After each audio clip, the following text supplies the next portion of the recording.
मकराना में इन दिनों मुस्लिम समाज की सबसे बड़ी संस्था अंजुमन इस्लाहुल मुस्लिमीन रजिस्टर्ड मकराना के चुनाव को लेकर माहौल काफी तेज हो गया है। शुक्रवार को नामांकन प्रक्रिया का अंतिम दिन था, जिसमें इच्छुक प्रत्याशियों ने कुल 5 पदों के लिए अंजुमन महाविद्यालय पहुंचकर अपने नामांकन प्रस्तुत किए। चुनाव अधिकारी अब्दुल रहीम भाटी ने बताया कि अंजुमन इस्लाहुल मुस्लिमीन रजिस्टर्ड मकराना के चुनाव को लेकर नामांकन प्रक्रिया पूरी हो चुकी है, जिसके तहत कुल 5 पदों के लिए 15 प्रत्याशियों ने अपने नामांकन चुनाव अधिकारियों के समक्ष दाखिल किए हैं।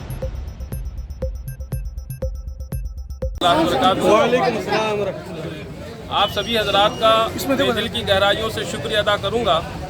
कि आप सभी हजरात ने मुझे यहाँ तक पहुँचाया है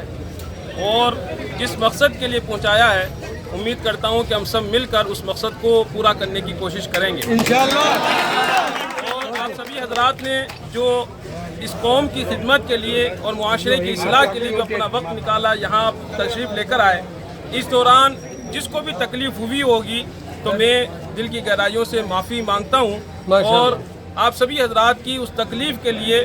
मैं आप सभी हजरात से माफ़ी का खासगार हूँ कि अगर किसी तरीके से कोई तकलीफ़ पहुँची हो तो आप दिल की गहराइयों से माफ़ फरमाएँ और कौम की खिदमतों के लिए और उसकी इस्लाह के लिए इस बढ़ते हुए कदम में कंधे से कंधा मिलाकर साथ रहें। अंजुमन इस्लाहुल मुस्लिमीन संस्था रजिस्टर्ड मकराना के चुनाव की प्रक्रिया पूर्ण रूप से जारी है। इस चुनाव प्रक्रिया के तहत अब तक हमारे पास अध्यक्ष पद के लिए 2 नामांकन सामने आए हैं और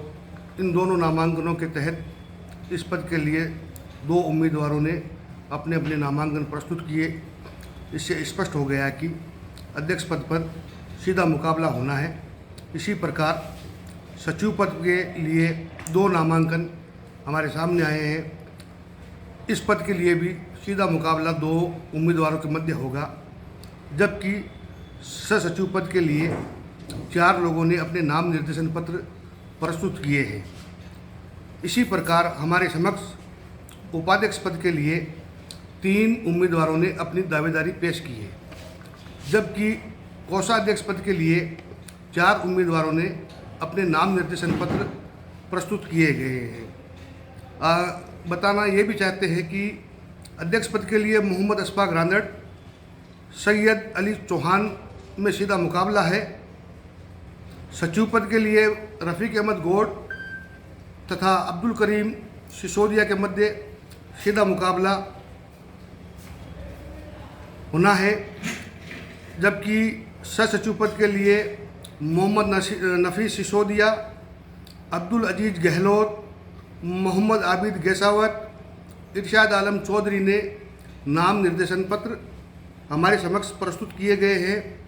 इसी प्रकार उपाध्यक्ष पद के लिए हाजी इकरामुद्दीन रांदड़, अब्दुल हलीम रांदड़, अब्दुल कयूम चौहान ने नाम निर्देशन पत्र जमा करवाए हैं, जबकि कोषाध्यक्ष पद के लिए नियाज मोहम्मद भाटी, खुर्शीद अहमद सिसोदिया, मोहम्मद आरिफ चौधरी तथा फारूक अहमद चौधरी ने अपने नामांकन प्रस्तुत किए गए हैं। इन सभी प्रत्याशियों के नाम निर्देशन पत्र जमा होने के साथ ही अब उनकी स्क्रूटनी यानी कि संवीक्षा की जाएगी तथा संवीक्षा के साथ ही चुनाव चिन्ह आवंटन की प्रक्रिया 29 सितंबर को की जाएगी। साथ ही हम कन्वीनरों की ओर से प्रत्याशियों को आवश्यक दिशा निर्देश दिए जाएंगे कि चुनाव की प्रक्रिया किस प्रकार से संपन्न होगी और उस प्रक्रिया में प्रत्येक प्रत्याशी को हमारा सहयोग करना अनिवार्य होगा, अन्यथा चुनाव आदर्श आचार संहिता के उल्लंघन के तहत अगर किसी भी प्रकार की कार्रवाई होती है तो उसके संपूर्ण जिम्मेदार संबंधित प्रत्याशी ही होंगे।